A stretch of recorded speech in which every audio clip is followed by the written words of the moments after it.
আমার বড় বৌমা হচ্ছে আমার বড় মেয়ে, আর তুমি হচ্ছ আমার ছোট মেয়ে, বুঝেছো? আমি সব সময় চাই রে মা, তোমরা দুজন সারা জীবন একসাথে মিলেমিশে থাকো। তোমরা দুজন মিলেমিশে যদি সংসারটাকে আগলিয়ে রাখো, তাহলেই আমি মনে মনে শান্তি পাবো।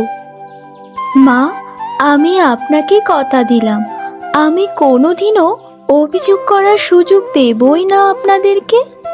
আমি সব সময় আপনাদের এবং এই সংসারটাকে আগলিয়ে রাখার চেষ্টা করব, যেন আমাদের সংসারে কারো কুদৃষ্টি কোনো দিনও না পড়ে।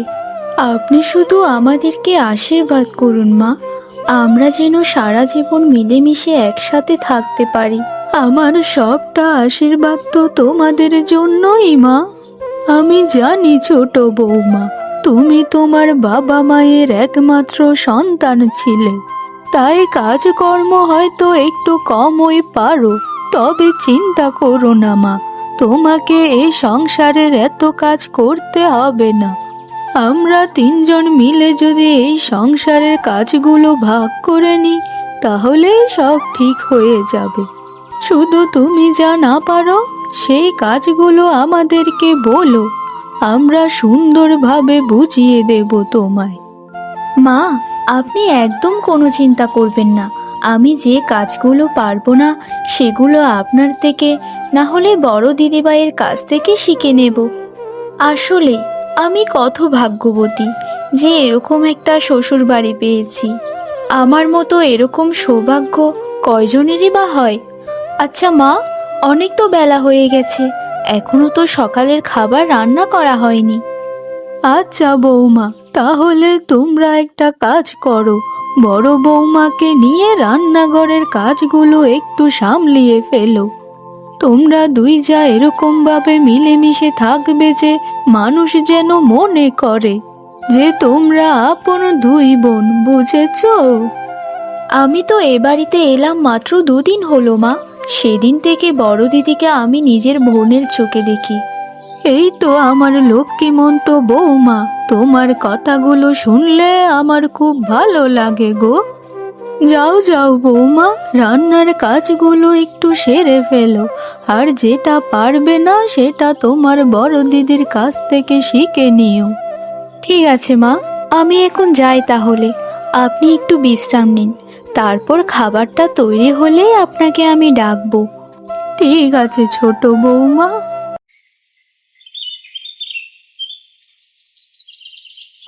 ও মা, বড় দিদি, তুমি এখানে বসে আছো, আর আমি তোমাকে পুরো বাড়ি তন্ন তন্ন করে খুঁজে বেড়াচ্ছি। আচ্ছা দিদিভাই, তোমার কি মন খারাপ? তুমি এভাবে এখানে বসে আছো যে? তোমার চোখ মুখটাও যেন কেমন লাগছে, মনে হচ্ছে কোনো কিছু নিয়ে বেশ চিন্তিত হয়ে আছো। উত্তর দিচ্ছ না কেন দিদিভাই? কথা বলো আমার সাথে। আমার কিছুই হয়নি। কি জন্য এসেছিস সেখানে সেটা আগে বল আমায়। তোর জন্য কি গাছতলাতেও বসে থাকতে পারবো না? সব কিছুর উত্তর তোকে আবার দিতে হবে? বউ হয়ে এসেছিস সে বাড়িতে, বউয়ের মতো থাকবি। শাশুড়ি মাকে তো 2 দিনেই গিলে ফেলেছিস। আমার কাছে এসে আধিক্যতা দেখাতে হবে না আর তোকে। তুই তোর মতো থাকবি, আর আমি আমার মতো। আরে দিদিভাই, এটা কেমন ধরনের কথা বলছো? আমি আমার মতো, তুমি তোমার মতো মানে? তুমি কি আমাকে এবারের বউ হিসেবে মেনে নাওনি দিদিভাই? আমার কি দোষ ছিল দিদিভাই? আমি কি ভুল করেছি তোমার সাথে? আমাকে উত্তর দাও। আচ্ছা, তুই আমাকে একটা কথা বলতো, তুই নিজেকে কি ভাবিস? গায়ের রংটা একটু সাদা বলে কি ভাবিস নিজেকে? তোর ওই সুশ্রী চেহারা দিয়ে বাড়ির সবাইকে তো বশ করে নিয়েছিস, আমাকে বশ করতে যাস না, তাহলে কিন্তু খুব খারাপ হয়ে যাবে। আমি তোর সাথে বাড়তি কোনো কথা বলতে চাচ্ছি না। যেটা বলতে এসেছিস আমায় সেটা বল, আর এখান থেকে তাড়াতাড়ি বিদেয় হও। মানে দিদিভাই, মা বলেছিল যে তুমি আর আমি মিলে রান্নাঘরটা একটু সামলাতে। আসলে এখনো সকালবেলার রান্নাটা তো হয়নি, তাই। এখনো রান্না হয়নি কিছু? তুই কি এ বাড়ির ছোট বউ নাকি এ বাড়ির ছোট মেয়ে? কিছুই কি শেখায়নি তোর বাবা মা? কতবার কতবার দেবর আর শাশুড়ি মাকে বলেছিলাম যে সুন্দরী আর রূপ দেখে কখনো বিয়ে করিও না, আগে দেখো তোমরা মেয়ে রান্না বান্না পারে কিনা, ঘরদোর সামলাতে পারে কিনা। আমার কথা তো শুনলো না, এখন বুঝতে পারবে তারা। আচ্ছা দিদিভাই, তুমি একটা কথা বলো তো, আমার জায়গায় যদি তোমার ছোট বোন হতো, তাহলে কি তুমি এরকমভাবে কথা কোনোদিনও তাকে বলতে পারতে? তুমি কোনোদিনও তাকে এইসব কথা বলতে পারতে না দিদি। এইসব আবেগপূর্ণ কথা বলে কোনো লাভ নেই। শোন, তুই রান্নাঘর সামলা, আমি একটু পুকুর পাড় থেকে জল নিয়ে আসি, ঘরে এক ফোঁটাও জল নেই। কি রে শ্যামলী, দেবরকে বিয়ে করিয়েছিস নতুন, তা তোর যাকে কোনো কাজ করে নাকি তোকে দিয়ে সব করায়? হা হা হা হা হা। আমি যতটুকু শুনলাম তুই যা নাকি খুব সুন্দরী, একদম রাজকন্যার মতো দেখতে, তা তোকে হিংসে করে নাকি তোর সাথে মিলেমিশেই চলছে? ওই ছোট বউকে এনে বাড়িতে কি লাভ হলো আমার? সব কাজ তো আমাকে একাই করতে হচ্ছে। সে শুধু বসে থাকে আর শাশুড়ির সাথে আলাপ করে। আমার এই পোড়া কপালে শান্তি বলতে কিছুই নেই, শুধু অশান্তি আর অশান্তি। আমি কতবার করে শাশুড়ি মাকে বলেছিলাম যে একটা গুণবতী মেয়েকে বিয়ে করাও, যে বাড়ির সকল কাজকর্ম করতে পারবে, কিন্তু তারা আমার কথা শুনলো কোথায়? আহারে, তোর ভাগ্যটা কত খারাপ। মানুষের যা আসে তা একটু কাজে সাহায্য করার জন্যই, যেন তার কাজের চাপটা একটু কমে যায়, কিন্তু তোর কাজের চাপ তো বেড়ে গেল রে। এভাবে বাঁচতে পারবি বলতো? আমি জানি না বাঁচতে পারবো কিনা, কিন্তু ওই মেয়েটাকে আমি সুন্দরভাবে বেঁচে থাকার কোনো অধিকারই দেব না। ওকে সবসময় অশান্তিতে রাখবো, ও শুধু কান্না করবে। তোকে এখন বোধহয় এটাই করতে হবে, না হলে তোর ওই পোড়া কপালের শোক কোনো দিনও আসবে না। তা নতুন বউকে পেয়ে তোর শাশুড়ি মা অবস্থা কি এখন? সেও কি তোর মতো রেগে আছে নাকি ভালোবাসে বউকে? আমার শাশুড়ি মা তার বউয়ের উপর রেগে থাকবে? হা হা হা হা, কেমন কথা বললি এটা তুই? সে তো ছোট বউ বলতে একেবারেই অন্ধ, ছোট বউকে ছাড়া কিচ্ছু বোঝে না। কিন্তু এর শেষ আমি দেখেই ছাড়বো খুব তাড়াতাড়ি।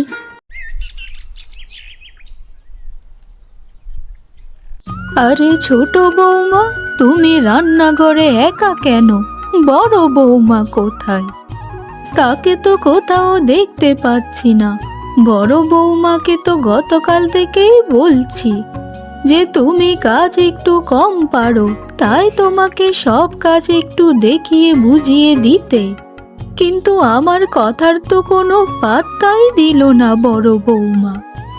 মা, আপনি এত উত্তেজিত হবেন না। দিদিভাই বলেছে সে নাকি জল আনতে পুকুরে গিয়েছে। আমি যতটুকু পারছি ততটুকু নিজে নিজে চেষ্টা করছি।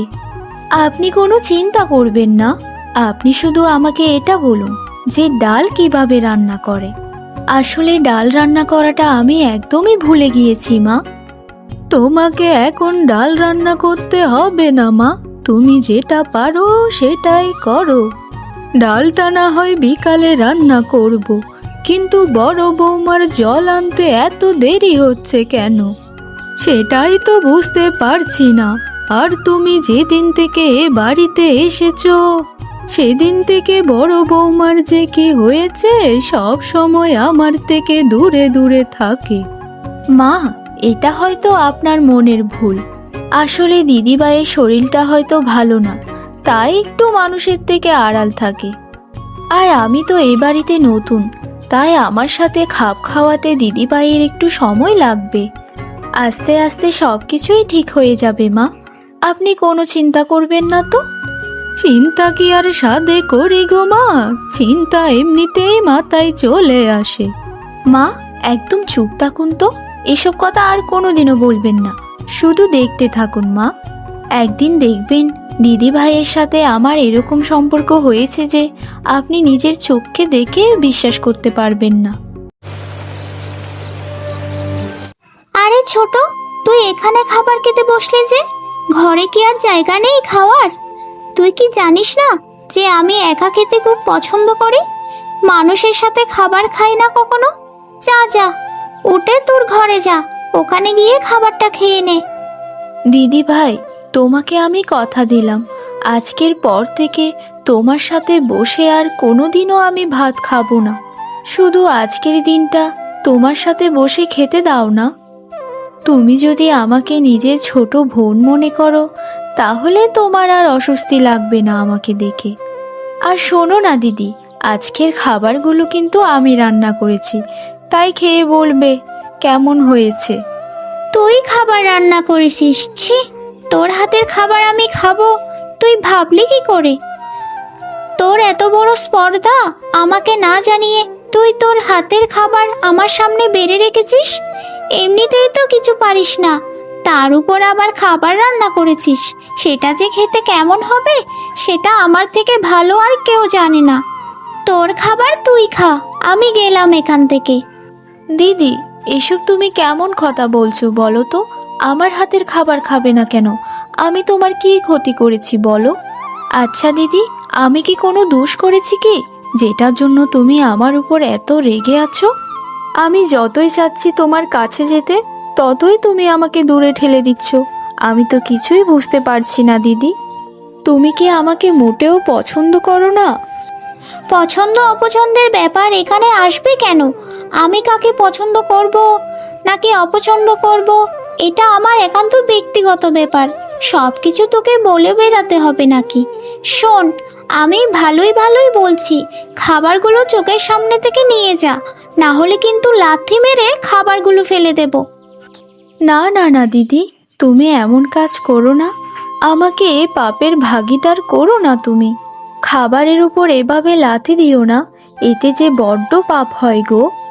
আচ্ছা দিদি, খাবারগুলো তোমাকে খেতে হবে না, আমি এগুলো তোমার চোখের সামনে থেকে নিয়ে যাচ্ছি। যাওয়ার আগে তোমাকে একটা কথা বলে যাই দিদি, আমি যদি না জেনে তোমার মনে কোনো কষ্ট দিয়ে থাকি, তাহলে আমাকে তুমি ক্ষমা করে দিও। হয়েছে হয়েছে, আর তোকে অত ভালো সাজতে হবে না। এত আধিক্যতা কোথা থেকে শিখেছিস তুই? আমি এই ছোটকে একদম সহ্য করতে পারছি না। আমি যদি এভাবে থাকতি তাহলে তো পাগল হয়ে যাব। সে আসার আগে আমার সংসারটা কত সুন্দর ছিল, আমার শাশুড়ি মা আমাকে কত ভালোবাসতেন। কিন্তু আমার শাশুড়ি মা এখন সারাদিন শুধু ছোট বৌমা ছোট বৌমা করে। আমার যেভাবেই হোক ওই কালনাগিনীকে এই বাড়ি থেকে তাড়াতেই হবে, না হলে আমার সংসারে কোনোদিনও শান্তি আসবে না। যা যা কালনাগিনী, আজ থেকে তোকে ছেড়ে দিলাম, কাল দেখতে পাবি আমার খেলা। আমি তোর সাথে এরকম ভাবে খেলা খেলবো যে তুই এই বাড়ি ছেড়ে চলে যেতে বাধ্য হবি। আমার সুখের সংসারটাতে তুই আগুন জ্বালাতে এসেছিস, তাই না? তোর শরীরেই আমি আগুন দেব কাল। আমার আমার শরীরে এত যন্ত্রণা করছে যে আমি তো কিছুই বুঝতে পারছি না। গতকাল তো খুব ভালোভাবেই ঘুমালাম, সকাল সকাল কি হয়ে গেল আমার? সকালে উঠে দেখি আমার এই করুণ অবস্থা, শরীরে এত ব্যথা যে আমি তো উঠে দাঁড়াতেই পারছি না। না না দিদি, আমি চলে যাচ্ছি এই খাবারগুলো নিয়ে। দিদি গো, ও দিদি, তোমার যে গুটি বসন্ত হয়েছে, গতকালকেই তো তুমি ভালো ছিলে, আর এক রাতের মধ্যেই তোমার এই কি হয়ে গেল দিদি? তোমার এই বসন্ত যে ছড়িয়ে পড়তে পারে, তাই মাকে আমি আলাদা ঘরে রেখেছি। আসলে মা তো বৃদ্ধ মানুষ, তাই মায়ের যদি কিছু হয় তাহলে মা সহ্য করতে পারবেন না। দিদি, তুমি কোনো চিন্তা করো না, আমি বৈদ্যমশাইকে খবর পাঠিয়েছি। তিনি এখানে আসবেন না ঠিকই, কিন্তু আমি তার কাছ থেকে ওষুধ নিয়ে আসব। সবার কথাই তো বললি ছোট, কিন্তু তোর কথা তো বললি না। তোরও তো এই রোগ ছড়িয়ে পড়বে তোর শরীরে। যা যা, এখান থেকে চলে যা, না হলে তোরও শরীরে এই রোগ বাসা বাঁধবে। গুটি বসন্ত কতটা ভয়াবহ সেটা আমি জানি, কতটা ছোঁয়া আছে সেটাও জানি। আমার কোনো ওষুধপত্র লাগবে না, তুই শুধু আমার থেকে দূরত্ব বজায় রাখ। যা বোন, আমার জন্য কিচ্ছু করতে হবে না তোকে। দিদি ভাই, তুমি যখন আমাকে একবার বোন বলে ডেকেছো, বোনের দায়িত্বটা আমাকে একবার পালন করতে দাও। আমাকে তোমার সেবা করতে দাও দিদি ভাই, আমাকে না করো না। আমি তোমার পায়ে পড়ি। আমি যদি তোমার সেবা না করি তাহলে এসব কে করবে বলো তো? তোর কথাগুলো শুনে আমার বুকের ভেতর ঝড় বইছে। আমি কার সাথে এতদিন পর্যন্ত খারাপ আচরণ করেছি? হায় রে, আমার পোড়া কপাল। আমি চারিদিক দিয়ে হতভাগিনী। আরে লতা দিদি, তুমি এখানে? এতদিন পর কোথা থেকে এলে বলো তো? কতগুলো দিন হয়ে গেল, তুমি আর এ বাড়িতে আসো না, আমাদের সাথে কোনো কথা বলো না। এসো দিদি, ঘরের ভেতরে এসো, দূরে দাঁড়িয়ে আছো কেন? আমার তো ঠেকা পড়েছে, তোদের ঘরের ভেতরে যাই আর আমার ওই গুটি বসন্ত হোক, তাই না? তোকে আমি কিছু কথা বলতে এসেছি, তাই কথাগুলো বলি এখান থেকে চলে যাব। এখানে এক রুটি বসার আমার জো নেই। আমি শুনেছি যেদিন থেকে তোর বড়টা অসুস্থ হয়েছে সেদিন থেকে তুই না খেয়ে না ঘুমিয়ে সেবা করে যাচ্ছিস। এগুলি কি ঠিক কাজ করছিস তুই? তুই কি জানিস তোর ওই বড় যা মানুষের কাছে তোর নামে কত খারাপ খারাপ কথা বলেছে? তোকে তোর ওই বড় যা কত চেষ্টা করেছি বাড়ি থেকে তাড়ানোর। তোর ওই খারাপ যাকে একদম সেবা যত্ন করবি না, বুঝেছিস? এটা তুমি কি ধরনের কথা বলছো গো লতাদি? আমার বড় যাকে আমি সেবা করব না তো কে করবে তার সেবা? যতই হোক দিদি, সে তো আমার বড় যা, বড় বোনের মতো। লতা দিদি, দিদির মতো যদি আমিও হয়ে যাই তাহলে দিদি আর আমার মধ্যে পার্থক্য কোথায় বলো? তুমি যাও লতা দিদি, আমার এখন অনেক কাজ আছে। তুমি না হয় পরে এসো, যখন দিদি সুস্থ হয়ে যাবে। আমি যাই দিদি, কেমন? হায়রে বিধাতা, কেন তুমি আমার বড় দিদিকে এত কষ্ট দিচ্ছ?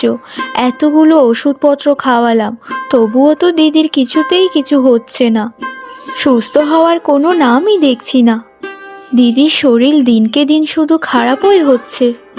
আমার যেভাবে হোক কিছু না কিছু করতেই হবে। দিদিকে সুস্থ করার একমাত্র মাধ্যম হচ্ছে সাধু বাবার জঙ্গল। আমার মন বলছে ওই সাধু বাবার কাছে তো কিছু একটা সমাধান হবেই। এটা কোনো ভাবার সময় নয়, আমাকে এক্ষুনি যেতে হবে। ছোট রে ছোট, তুই আমাকে ক্ষমা করে দে রে ছোট। তোর সাথে আমি অনেক খারাপ ব্যবহার করেছি। আমি মানুষ চিনতে ভুল করেছি রে ছোট, তুই আমাকে ক্ষমা করে দে। তোকে এ বাড়ি থেকে তাড়ানোর জন্য কত পরিকল্পনা করেছি আমি। অবশেষে ভেবেছিলাম তোর গায়ে আগুন দেব, কিন্তু এটা আমি ভুলে গিয়েছিলাম যে রাখে উপরওয়ালা মারে কে।